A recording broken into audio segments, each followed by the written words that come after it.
Hi everyone, it's Wednesday the 18th of August and we've got the Hilltop challenge this week.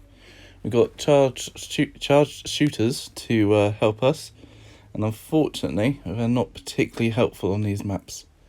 But we'll have to make do with it and see if we can find some use for them. There are quite a lot of horrible maps on this, especially when you get a higher level. So let's start with trailers. Earlier levels, when threat reduction works, you want to be able to keep the threat down, and that makes it a lot easier. The walkers do tend to bunch up a lot on either side, so having a charged bruiser really helps. You've got to open the three bushes at the bottom and we get back to the line. I find that because we don't have a very good charged class this week, but having Right Good Glen in lead is probably going to be a good idea at higher levels, with Pizza Glen as well, and possibly a warrior or someone who can do some more big damage. But you need to keep that threat down or not increase it if possible. I imagine there's going to be people who will be doing spy team and taking forever. Silent spy might work, so if you've got a winter harpoon, Daryl's assault rifle, and a silent shooter weapon, that could work. If you've got the hunting bow to reduce threat, that will help as well. Next map is Next Door, and the main thing to say on this one is you can close those doors to stop the auto spawn. A lot of people don't realise it, but it helps so much. And if you've got Pizza Glen in the team and you can get to one of the doors, you can shut it and get away. Then it's just a case of, again, keeping the threat down, getting to the bushes and getting back to the line. Not great for herding. There's 2 choke points which can stop you doing it. But the Morning Star can push things out the way. The main thing is to keep that threat down and then clear them out one at a time if you can. Again, at higher levels, possibly Right Good Glen starting charge to give you a boost at the beginning. And again, Silent Spy would probably work quite well. Maybe not so much on this one because they are quite spread out, the walkers, so it's going to be harder to get charged back up. But yeah, this is my usual. No, it's not my usual team at all. I don't know. I'm obviously got the hunting bow on Rick there to try and get the threat down a bit quicker as well. And it looks like we had charged shooters last time as well. Nice of NG to mix things up for us. Horrible map at high level. Threat down, stun stuff, and get to the bushes once you're in control. Main gate is another one where you want to keep the threat down if at all possible. Lower levels, keeping the threat down and killing everything on the board before you start opening the door. Then when you start opening the door, a tank will spawn in the bottom left. You can spawn block this by standing in the bottom left corner and the one above. And there will also be 2 that spawn where Beta or Right Good Glen is. I'm not sure which one it is. So you got to make sure you're charged, ready to kill those.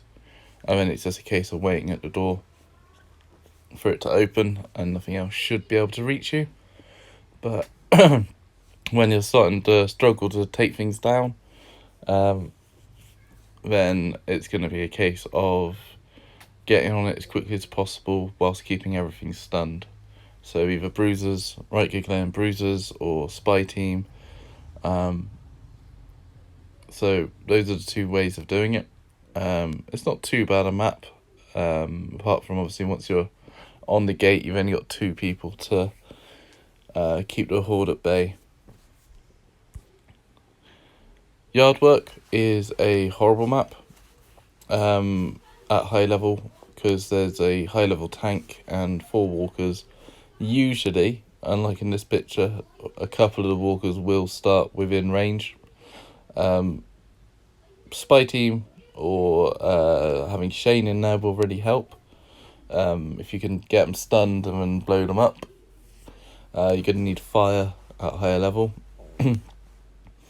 Lower level, you could probably use a shooter on this to take a big chunk of damage off the tank.